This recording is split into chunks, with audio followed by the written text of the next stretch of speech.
ભાવનો વિજય એના પ્રતીક રૂપે સિમ્બોલ રૂપે જવાળા છે. ભક્તોનો જે ભાવ છે અને એ ઠાકોરજીને વશ થઈ ગયા, ભક્તોનો પ્રેમ જીતી ગયો એના ભાવ છે. હા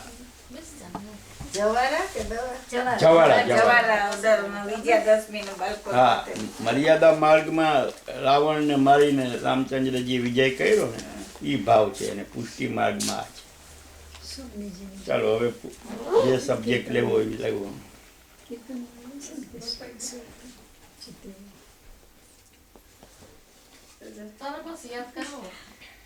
કોઈ બી એક વાત, કોઈ પ્રશ્ન પૂછો ને તેમાંથી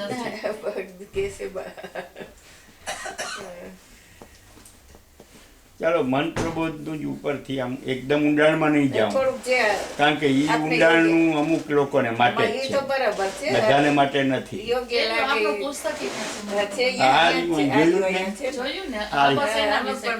હા, એના વિશે કહું. મજાનું સહેલી ભાષામાં લખેલું શું છે, હા, બહુ બધા સમજી શકે. આપણે બહુ સરસ અર્થ કર્યા છે. ચાલો હું આમાં જનરલ ટોપિક જ લઉં છું. આમાંથી અનન્યતા શું છે, અને ગોપાલદાસજી એ અનન્યતા માટે આમાં જે કંઈ કહ્યું છે, જો કે બધાએ વાંચ્યું હશે ઘણા, અને આમ ઉપરથી કહું ને એક આને તમે પહેલાંથી છેલ્લે સુધી વાંચી જાઓ તો આખી એક જ કડી ચાલે. તો વાંચનથી થાય. કેસેટે છે આની, ક્યાં કાંઈ હશે લંડનમાં. પહેલાં તો કેસેટ જ ઉતારી હતી, એના ઉપરથી આ લિપિ તૈયાર કરી છે. એ ક્યાંક હશે તો જોશું. કુસુમબેન પાસે હતી, મેં એની પાસેથી મને મળી હતી, મારી પાસે એની કોપી નથી. મારી પાસે છે પણ જરાક અવાજ અંદર ઘોઘરો છે. ચાલો હવે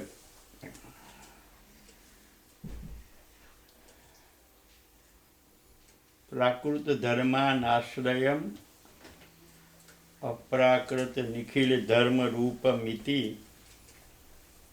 નિગમ પ્રતિપાદ્યમ. ટેપ આપણે લીધું, નિગમ ઓલું ટેપ લીધું છે, ક્યાં છે? નિગમ પ્રતિપાદ્યમ યત્તત શુદ્ધમ પ્રાકૃતિ સ્તવમી.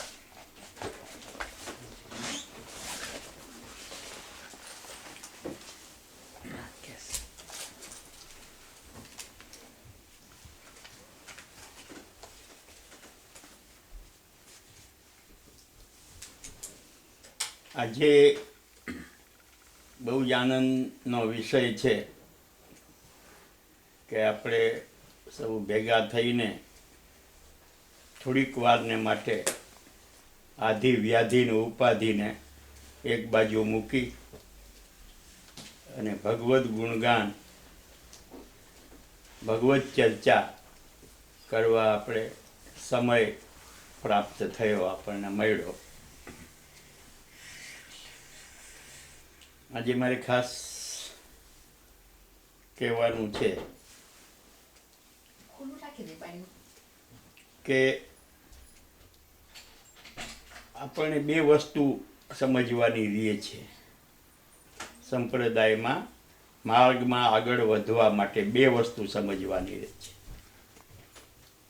એક શું ગ્રહણ કરવાનું, શું કરવાનું, અને એક શું ના કરવાનું. જે કરવાનું છે એ સમજવાનું છે, અને જે ન કરવાનું છે, છોડવાનું છે, એ પણ સમજીએ તો જે મેળવવું છે આપણને એ આપણને બરાબર સમજાય.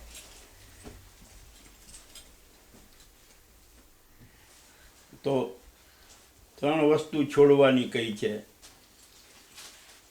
એક અન્યાશ્રય છોડવો, બીજું અસમર્પિત એટલે પ્રભુને ધરીને પ્રસાદ લેવો, પ્રભુને ધૈર્યા વગર ના લેવો, એવું અસમર્પિત ત્યાગ, અને ત્રીજો દુસંગનો ત્યાગ.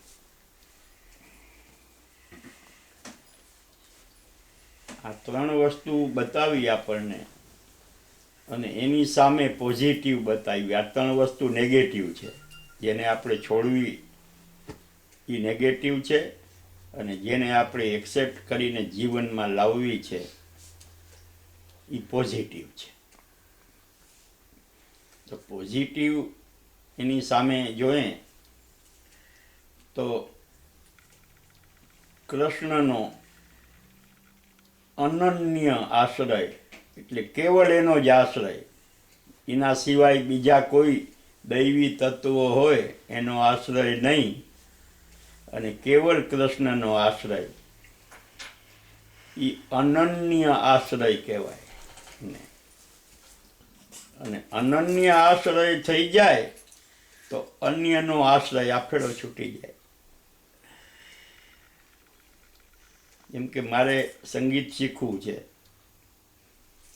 તો હવે પહેલાં મારે નક્કી કરવું પડે કે વોકલ શીખવું છે મારે કે ઇન્સ્ટ્રુમેન્ટલ, વાદ્ય વગાડવું છે કે ગાવું છે. હવે હું કહું કે નહીં બધું મારે શીખવું છે,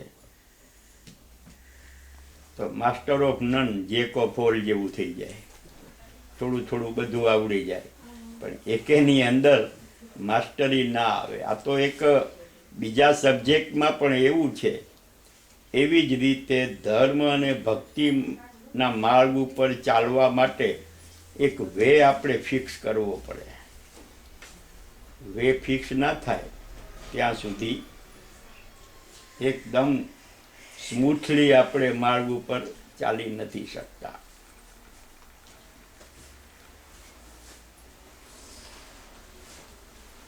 એટલે અનન્ય આશ્રય આપણને બતાવ્યો મહાપ્રભુજીએ, અને ગીતામાં પણ સાક્ષાત ભગવાને પોતે જ કહ્યું કે અનન્યાસ ચિંતયંતો મામ યે જનાઃ પર્યુપાસતે તેષાં નિત્યાભિયુક્તાનાં યોગક્ષેમં વહામ્યહમ. આ એક વાક્યની આધાર ઉપર જ મહાપ્રભુજીએ, ગુસાઈજીએ, શ્રી ગોકુલનાથજીએ, હરિરાયજીએ આપણને અનન્ય થવાનો અને અન્યનો આશ્રય છોડીને એકનો જ આશ્રય કરવો એ પેલો પાયો આપણો બતાવ્યો કે પાયામાં એ છે. હવે એક સવાલ તમને કરું કે કૃષ્ણ સિવાય કોઈનો આશ્રય ના કરવો, તો પછી મહાપ્રભુજીનો આશ્રય, ગુસાઈજીનો આશ્રય, ગોકુલનાથજીનો આશ્રય, ગુરુનો આશ્રય, ભગવદીયનો આશ્રય અન્યાશ્રય કહેવાય. એક પ્રોબ્લેમ ઊભી થઈ જાય કે ગોકુલનાથજીમાં અનન્ય આસક્તિ થઈ ગઈ, તો હવે મહાપ્રભુજીનો આશ્રય કરીએ તો અન્યાશ્રય થઈ જાય. ગુસાઈજીમાં અનન્ય આશ્રય થઈ ગયો તો ગોકુલનાથજીનો આશ્રય કરવાથી અન્યાશ્રય થઈ જાય. તો બહુ જ કોમ્પ્લેક્સ સિચ્યુએશન કહેવાય. અને આના ખુલાસાઓ આમ કરવા જાય કોઈ તો એ ઘણીવાર કોઈને એ ખુલાસાથી પણ એક વસ્તુ જે મગજની અંદર બેસી ગઈ હોય એમાં કન્ફ્યુઝન થઈ જાય. તો શ્રી ગોકુલનાથજીના જ પોતાના સેવક આપણે કહીએ ત્યારે વૈષ્ણવ હોય સેવક એવું મગજમાં આવે. વલ્લભ કુલ સેવક હોય એવું કોઈના મગજમાં જ ના આવે.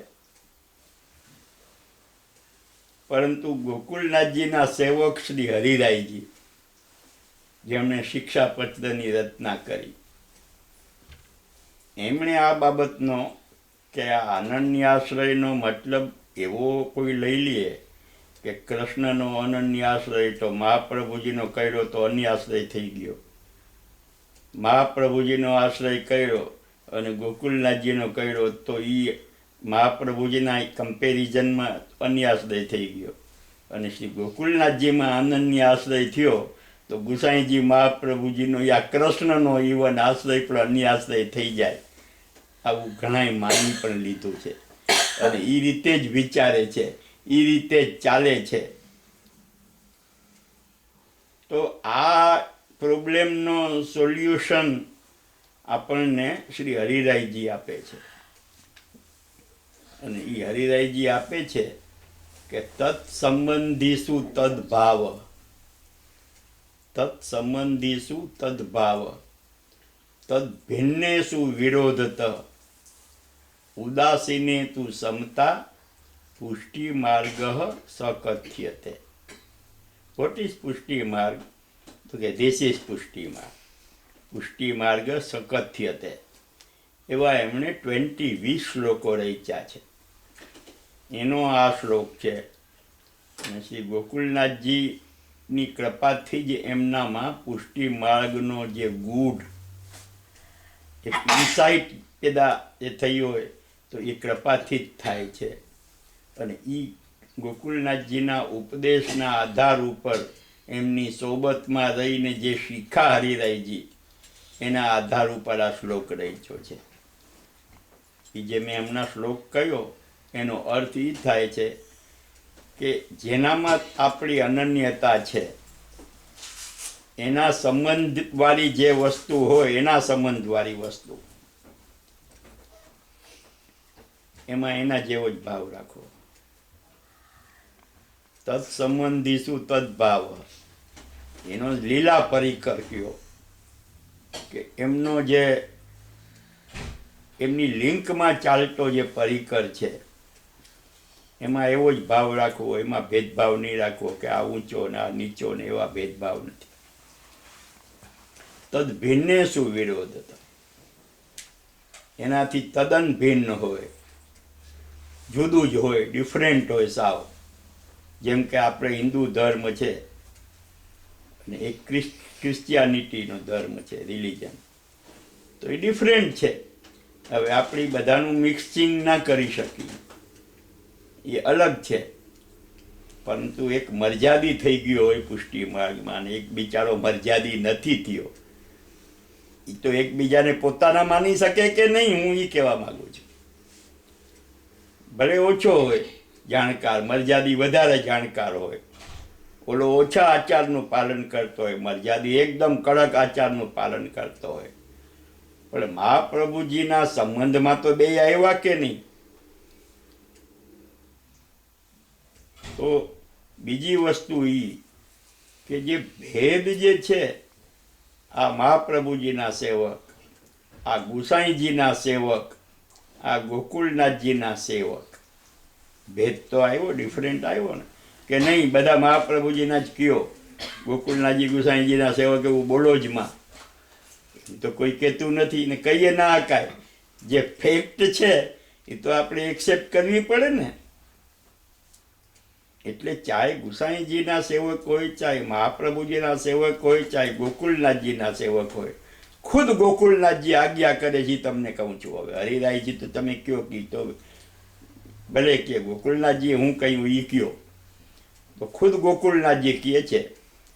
અને એ સર્વોત્તમ સ્તોત્ર છે ને, જેમાં મહાપ્રભુજીના 108 નામ ગુસાઈજીએ લખ્યા છે, એની અંદર શ્રી ગોકુલનાથજીની 2 કોમેન્ટ્રી છે.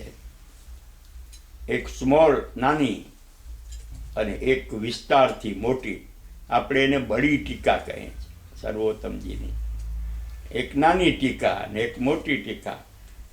નાનામાં બ્રીફ આમ સમજાવ્યું છે અને આમાં એલોબોરેટલી વધારે સમજાવ્યું છે. તો એ જે બડી ટીકા છે ને, એ મૂળ સંસ્કૃતમાં ડભોઈમાં બહાર પડી હતી. એ ગોકુલનાથજીના પોતાના 450 વર્ષ પહેલાંના હસ્તાક્ષરથી જે લખાયેલું હતું એ જ બહાર પાડી, પબ્લિશ કરી. એમાં બહુ સુંદર વાત ગોકુલનાથજી કરે છે કે મારા સેવકો હોય કે આપણા સેવકો હોય, 2 શબ્દો વાપરા. મારા સેવકો એટલે જેમણે ગોકુલનાથજી પાસેથી દીક્ષા લીધી છે બ્રહ્મસમનની, કે પાઠ સાંભળો, જે કયો એ સમય. અને આપણા એમાં ગુસાઈજી, મહાપ્રભુજી ને જે કોઈ પુષ્ટિ માર્ગની અંદર જેને જેને ઓથોરિટી આપી છે એમના વંશજોને, એના દ્વારા આ માર્ગમાં આવેલા સેવકો. તો ભેદ તો બતાવ્યો કે મારા અથવા મહાપ્રભુજી ગુસાઈજી યા કોઈ બીજા મારા ભાઈઓના સેવકો હોય, મારા ને અમારા એવા બે શબ્દો વાપરા. નહીં તો એમ કહી શકાય કે મારા અને પારકા બીજાના એવો શબ્દ ના વાપર્યો, મારા અને અમારા. અમારા તો વધારે ઉત્તમ. હા, હવે જેમ કે આ હાઉસ છે, ઘર છે, બરાબર છે. હવે ઘર છે તો કોઈ પૂછે ધર્મેન્દ્રને, કોઈ પૂછે કે આ કોનું ઘર છે, તો ધર્મેન્દ્ર એમ કહી શકે કે મારું ઘર છે, એમ કહી શકે. તો મારું ઘર છે તો શોભાબેનનું ઘર નથી, એનું એ છે ને. તો તમે એક જ શબ્દમાં કેવું હોય તો આપણું ઘર યા અમારું ઘર એમ કહી શકો કે નહીં? હા, એ સેન્સમાં શ્રી ગોકુલેશ પ્રભુ સમજાવે છે કે મારા સેવકો હોય કે અમારા સેવકો હોય, અમારામાં બીજા દ્વારા જે આ માર્ગમાં આવ્યા છે એ મારા એટલે મારા દ્વારા આવ્યા છે. એને જે કરવાનું છે એ શું છે? તો કે આની શરૂઆત તો કંઈ લક્ષ્મણ ભટ્ટજીથી તો થઈ નથી. પુષ્ટિ સંપ્રદાયની શરૂઆત તો વલ્લભાચાર્યજીથી થઈ છે ને, એટલું તો બધા જાણે છે કોમન સેન્સથી. એટલે ત્યાં ગોકુળનાથજીએ શબ્દ વાપર્યો છે. મહાપ્રભુજી યા મારા દાદાજી કે એવો કોઈ શબ્દ ના વાપરતા, સાક્ષાત વલ્લભાગ્નિ મહાપ્રભુજી માટે સાક્ષાત વલ્લભાગ્નિએ જે નિર્દેશ કર્યો છે, ડાયરેક્શન આપ્યું છે આપણને, એને જ ફોલો કરવાનું છે. ચાહે અમારા સેવકો હોય કે ચાહે મારા સેવકો હોય. તો ભેદ તો આવ્યો, મારા અને અમારા ભેદ તો આવ્યો ને, પણ ભેદમાં ડિસ્ક્રિમિનેશન નથી, ભેદભાવ જેને કહીએ એ નથી, પણ ભેદ એકબીજાનો પોષક છે. આ મને સપોર્ટ કરે છે, હું એને સપોર્ટ કરું છું, એકબીજાને સપોર્ટ કરે છે. એવો ભેદ હોવા છતાં એકબીજાના સપોર્ટ કરવાના ભાવ આવતા જ ભેદથી જે નેગેટિવ બેઝ ઉપરનો ભેદ છે એ નથી, પોઝિટિવ બેઝનો ભેદ છે. એટલે મહાપ્રભુજીમાં અનન્યતા કોઈની હોય નહીં, ગુસાઈજી યા ગોકુળનાથજીને માને યા એને પણ સાક્ષાત એના સમાન એના જેવું જ સ્વરૂપ સમજે તો એમાં અન્ય આશ્રય શ્રી ગોકુળનાથજીની ભાષામાં તો નથી થતો. એનાથી ઉપરવટ કોઈ હોય તો મને ખબર નથી, ખરેખર ખબર નથી. અને મને કોઈ ભાન કરાવશે એનો ઉપકાર માનીશ. હવે ગોકુળનાથજી પછી આજ્ઞા કરે. તમને ખ્યાલ હોય તો નરેશભાઈ પહેલાં આ ચર્ચા કરી હતી, પણ અત્યારે હું થોડો વિસ્તારથી ને થોડુંક એમાં કોઈને મિસઅન્ડરસ્ટેન્ડિંગ ના થઈ જાય એની બીક રાખીને બોલી રહ્યો છું, ભયપૂર્વક.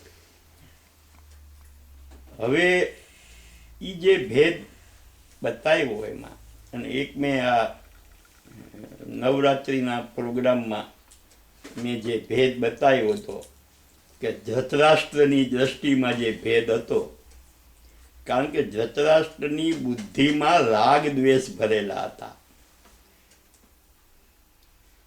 પોતાના દીકરા ઉપર રાગ હતો અને એના સગા ભાઈના દીકરા ઉપર દ્વેષ હતો. એટલે એની લેંગ્વેજ કેવી જાય કે મામકા પાંડવાશ્ચૈવ કિમ કુર્વત સંજય. અને અહીં મારા અને પાંડુના દીકરાઓએ શું કર્યું? નહીં તો એમ કહી શકત કે મારા દીકરા ને મારા ભત્રીજાઓએ શું કર્યું, એ પણ ના બોલી શક્યો. અને પાંડુના પૂછતો કે જાણે કેમ કોઈ સાવ દૂર હોય, હિન્દુ મુસલમાનનો ભેદ હોય એવી રીતનું થઈ ગયું.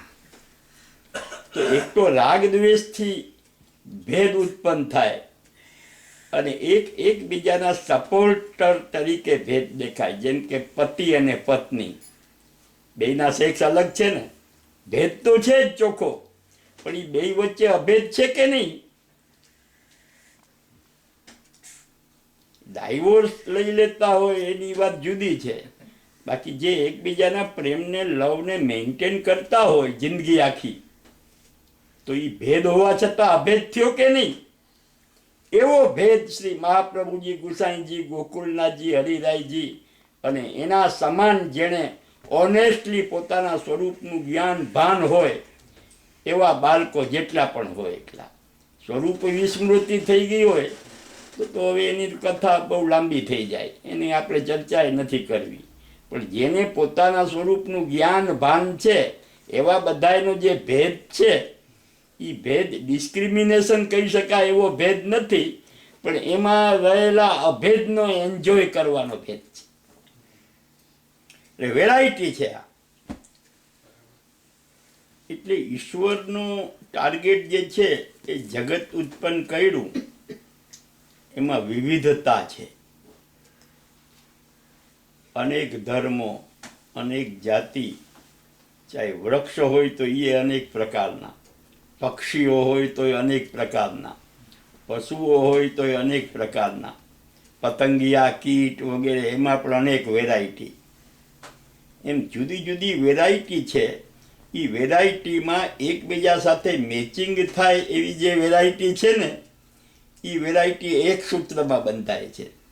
અને જે મેચિંગ નથી થતી ને એ એવી રીતે ભિન્નતા ઉપર આવે છે.